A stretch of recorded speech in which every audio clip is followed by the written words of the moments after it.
প্রিয় ক্লাস 9 অর্থাৎ নবম শ্রেণীর ছাত্রছাত্রীরা, তোমরা যারা হাতে গোনা মাত্র একটা দিন পড়ে ক্লাস 9-এর সেকেন্ড ইউনিট টেস্টের জীবনবিজ্ঞান পরীক্ষায় অনেক ভালো রেজাল্ট করতে চাও, তোমরা ভিডিওটি শেষ পর্যন্ত দেখতে থাকো। কেননা আজকের প্রশ্নপত্রে তোমরা যে প্রশ্নগুলো দেখবে প্রত্যেকটা রেডি করতে পারলে তোমরা সেকেন্ড ইউনিট টেস্টের জীবনবিজ্ঞান পরীক্ষায় বেশিরভাগ প্রশ্ন আজকের এই প্রশ্নপত্রটি থেকে হুবহু কমন পেয়ে যাবে। তাই বারবার বলা হচ্ছে, তোমরা যারা সেকেন্ড ইউনিট টেস্টের জীবনবিজ্ঞান পরীক্ষায় ভালো রেজাল্ট করতে চাও, ভিডিওটা একদম কেটে কেটে না দেখে শেষ পর্যন্ত দেখতে থাকো। তো চলো দেখে নেওয়া যাক কি বলা হয়েছে। দেখে নাও, একের দাগে সঠিক উত্তরটি নির্বাচন করো। অর্থাৎ একের দাগে তোমাদের 8টি এমসিকিউ প্রশ্ন দেওয়া থাকবে, প্রত্যেকটি প্রশ্নের মান 1 করে 8 নম্বর। তো দেখে নেব 1.1-এর দাগে কি আছে। একটি প্রোটিন ভঙ্গকারী উৎসেচক হলো, উত্তর হয়ে যাবে গোয়ের দাগের অপশনটি, অর্থাৎ ট্রিপসিন। গোয়ের দাগের অপশনটি উত্তর ট্রিপসিন। নীল কালারে প্রত্যেকটা প্রশ্নের উত্তর করে দিয়েছি, তোমরা দেখে নেবে। এরপর 1.2 ক্রেবস চক্রের অপর নাম, উত্তর হয়ে যাবে ক্ষয়ের দাগের অপশনটি, অর্থাৎ টিসিএ চক্র। নীল কালারে উত্তরটা করে দিয়েছি, আশা রাখছি তোমরা বুঝতে পারছো। এরপর 1.3 মানবদেহে ইউরিয়া কোথায় উৎপন্ন হয়, উত্তর হয়ে যাবে গোয়ের দাগের অপশনটি, অর্থাৎ যকৃতে। এরপরে 1.4 সবুজ উদ্ভিদের পাতার কোন স্থানে সালোক সংশ্লেষ সংঘটিত হয়, উত্তর ক্ষয়ের দাগের অপশনটি, অর্থাৎ মেসোফিল কোলা। মেসোফিল কোলায় উদ্ভিদের কিন্তু সালোক সংশ্লেষ সংঘটিত হয়। এরপরে দেখে নেব 1.5-এর দাগে কি আছে।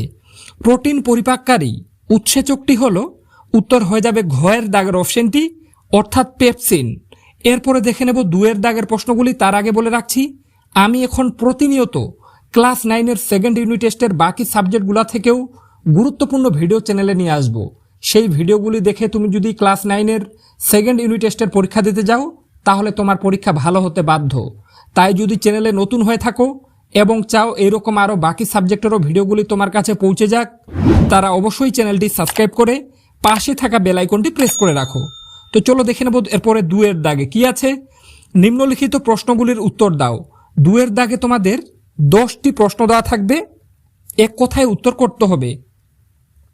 তো দেখে নেব 2.1-এর দাগে কি আছে। রক্তের কোন গ্রুপকে সর্বজনীন গ্রহিতা বলা হয়, উত্তর হয়ে যাবে AB পজিটিভ গ্রুপকে। তোমরা প্রত্যেকে জানো AB পজিটিভ গ্রুপকে সর্বজনীন গ্রাহিতা বলা হয়। এরপরে দেখে নেব 2.2-এর দাগে গ্লাইকোলাইসিসের শেষে কোন জৈব যৌগ উৎপন্ন হয়, উত্তর হয়ে যাবে পাউরুভিক অ্যাসিড বা পাউরোভেট জৈব যৌগ উৎপন্ন হয়। এরপর 2.3-এর দাগে লালারসে উপস্থিত ড্যাশ উৎসেচক সেদ্ধ শ্বেতসারের আংশিক পচন ঘটাতে সক্ষম। তো শূন্যস্থানে বসে যাবে, উত্তর দেখে নাও, দেখতে পাচ্ছ টায়ালিন বা এমাইলেজ উৎসেচক। নীল কালারে উত্তরগুলো করে দেওয়া আছে, তোমরা বুঝে নেবে। এরপর 2.4-এর দাগে মানুষের একটি শ্বাসপেশির নাম লেখো, উত্তর হয়ে যাবে ইন্টারকোস্টাল পেশি। 2.5 কোন প্রাণীর দেহে অতিরিক্ত বায়ুথলি দেখা যায়, উত্তর হয়ে যাবে পায়রার দেহে। এরপর 2.6-এর দাগে কি আছে। ADP এর পুরো কথাটি কি, উত্তর হয়ে যাবে এডেনোসিন ডিপসোফেট। এডেনোসিন ডিপসোফেট। এরপরে দেখে নেব 2.7-এর দাগে কি আছে। উদ্ভিদ দেহে পরিবহনের প্রধান মাধ্যম হলো ড্যাশ, উত্তর হয়ে যাবে জাইলেম ও ফ্লোয়েম। জাইলেম ও ফ্লোয়েম কলার মাধ্যমে কিন্তু উদ্ভিদ দেহে পরিবহন ঘটে। এরপর দেখে নেব 2.8-এর দাগে সালোক সংশ্লেষের আলোক দশা কোথায় ঘটে, উত্তর হয়ে যাবে ক্লোরোপ্লাস্টে। দেখতে পাচ্ছ উত্তর করে দেওয়া আছে নীল কালারে, ক্লোরোপ্লাস্টে। এরপর 2.9-এর দাগে হাঁপানির ঔষধ তৈরিতে কোন উপক্ষার ব্যবহৃত হয়, উত্তর ধুতুরা গাছের পাতা ও ফল থেকে পাওয়া ডাটুরিন উপক্ষার। এরপরে দেখে নেব 2.10-এর দাগে কোন বিজ্ঞানী ফটোসিনথেটিস শব্দটি প্রথম ব্যবহার করেন, তো উত্তর হয়ে যাবে বিজ্ঞানী চার্লস আর বার্নস। এরপরে দেখে নেব 3-এর দাগের প্রশ্নগুলি।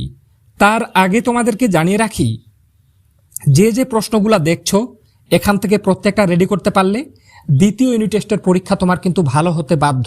তাই বারবার বলা হচ্ছে, যদি চাও এরকম আরও অন্যান্য সাবজেক্টেরও গুরুত্বপূর্ণ ভিডিওগুলো তোমার কাছে পৌঁছে যাক, তার জন্য চ্যানেলটি সাবস্ক্রাইব করে পাশে থাকা বেল আইকনটি প্রেস করে রাখতে একেবারে ভুলবে না। তো চলো দেখে নেওয়া যাক এরপরে 3 দাগের প্রশ্নগুলি কি বলা হয়েছে দেখে নাও।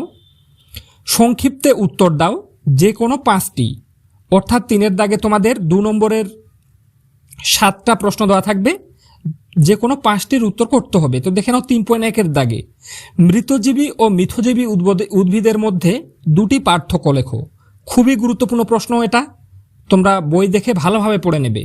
3.2 বাষ্পমোচনকে প্রয়োজনীয় ক্ষতিকারক প্রক্রিয়া বলা হয় কেন? খুবই গুরুত্বপূর্ণ, এটাও বারবার বলছি, যে প্রশ্নগুলো দেখছো প্রত্যেকটা ভালোভাবে রেডি করবে। 3.3 পরিপাক ক্রিয়ায় পিত্তরসের ভূমিকা কি? মারাত্মক ইম্পর্টেন্ট এটাও। 3.4 বিএমআর এর সংজ্ঞা দাও। একজন প্রাপ্তবয়স্ক ব্যক্তির বিএমআর এর জন্য দৈনিক কত পরিমাণ শক্তির প্রয়োজন হয়? ভালোভাবে রেডি করবে। 3.5 কাইম ও কাইল কি? এরপর 3.6 দাগে RH ফ্যাক্টরি কি, এর গুরুত্ব কি? এই প্রশ্নটাও গুরুত্বপূর্ণ, ভালোভাবে রেডি করবে। 3.7 উদ্ভিদের একটি নাইট্রোজেনযুক্ত রেচন পদার্থের নাম ও তার অর্থকারী গুরুত্ব লেখো। এরপরে দেখে নেব 4 দাগে কি আছে। নিম্নলিখিত প্রশ্নগুলির উত্তর দাও, বিকল্প প্রশ্নগুলি লক্ষণীয়। অর্থাৎ 4 দাগে তোমাদের 5 নম্বরের যে কোনো 3টি প্রশ্নের উত্তর করতে হবে। প্রত্যেকটি প্রশ্নের ক্ষেত্রে কিন্তু অথবা দেওয়া থাকবে। তো দেখে নাও 4.1 দাগে মানব হৃৎপিণ্ডের লম্বচ্ছেদের চিত্র অঙ্কন করে প্রদত্ত অংশগুলি চিহ্নিত করো। এর দাগে আছে বাম অলিন্দ, ডান অলিন্দ, ত্রিপত্র, কোপাটিকা ও মহাধমনী। এই কয়েকটা অংশ তোমাদের চিহ্নিত করতে হবে। এই প্রশ্নটা একদম মারাত্মক ইম্পর্টেন্ট, পরীক্ষায় এসে গেছে, তোমাদের গিয়ে শুধু উত্তর করার বাকি। মানব হৃৎপিণ্ডের লম্বচ্ছেদের চিত্র, এটা পরীক্ষায় আসবেই।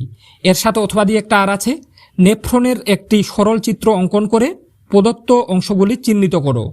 দেখতে পাচ্ছ এখানে দেওয়া আছে কোন কোন অংশগুলো চিহ্নিত করতে হবে।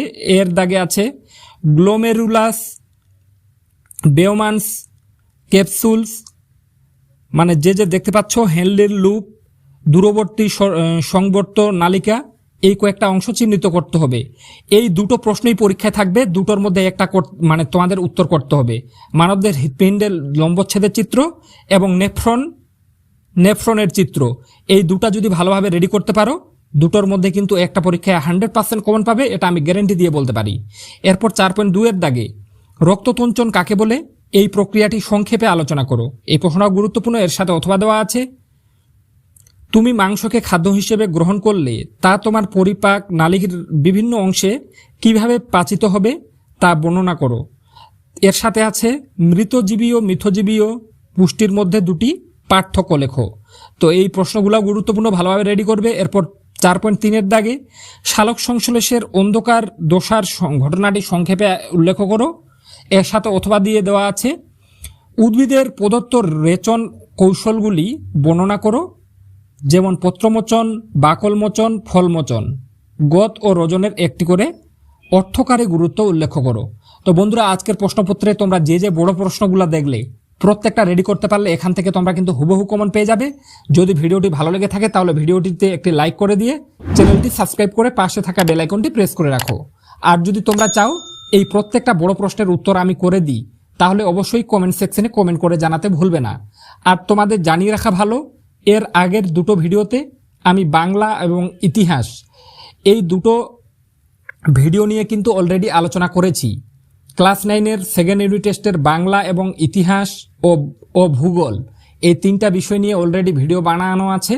যদি দেখতে চাও তাহলে ডেসক্রিপশন বক্সে অথবা ফার্স্ট কমেন্টের লিঙ্কে ক্লিক করলে তোমরা সেই ভিডিওর লিঙ্কগুলো পেয়ে যাবে।